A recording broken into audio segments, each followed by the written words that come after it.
যদি আমরা 18 কোটি মানুষ 36 কোটি হাত যদি কর্মক্ষম হাতে পরিণত হই, তাহলে এই দেশের সমৃদ্ধি কেউ রুখে দিতে পারবে না।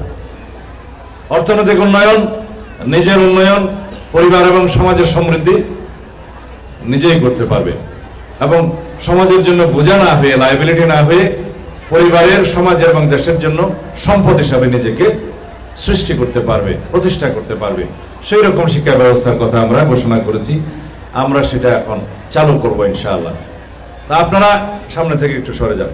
আপনারা যদি সেই রকম পরিকল্পনার প্রতি সমর্থন থাকে, আপনারা দয়া করে সরকারকে সহযোগিতা করবেন পরিকল্পনা বাস্তবায়নে। আপনারা সবাই ঐক্যবদ্ধভাবে সহযোগিতা করবেন, কারণ অতীতের সনাতনী শিক্ষা ব্যবস্থার মধ্য দিয়ে আমরা শুধু কোটি কোটি বেকার যুবক যুবতী সৃষ্টি করেছি, যারা নিজেদের জন্য বোঝা হয়েছে, সমাজের জন্য বোঝা হয়েছে, পরিবারের জন্য বোঝা হয়েছে।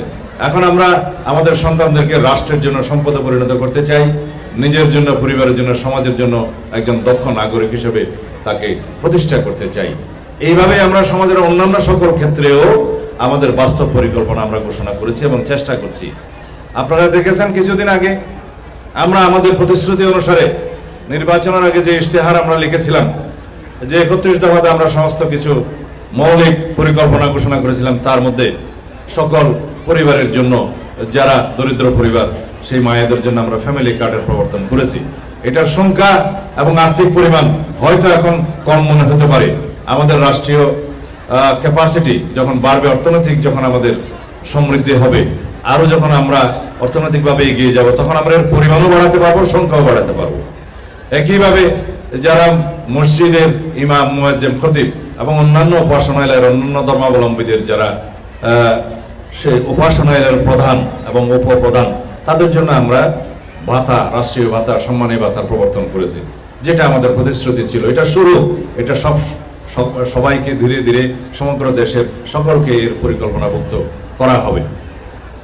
এটা আমরা শুরু করেছি প্রতীকীভাবে। তারপর আমরা কৃষক কার্ড দেব আমাদের দরিদ্র কৃষক বন্ধুদের জন্য, যারা ঋণগ্রস্ত হয়েছে, 10,000 টাকা পর্যন্ত সুদ সহ আমরা সেই কৃষি ঋণ প্রধানমন্ত্রী পরিষদের বৈঠকে মওকুফ করে দেওয়া হয়েছে। রাষ্ট্রীয় তহবিলে আমরা সেই পরিমাণ টাকা সেই ব্যাংকগুলোকে দেব। সম্ভবত এটা 13,000 কোটি টাকার বেশি হবে আমার যতটুকু স্মরণে আছে। এইভাবে আমরা দেশের মানুষের কল্যাণে, কৃষকদের কল্যাণে, দরিদ্র মা বোনদের কল্যাণে আমরা আমাদের সমস্ত পরিকল্পনা বাস্তবায়ন করছি। শিক্ষা ব্যবস্থার কথা আপনাদেরকে বললাম।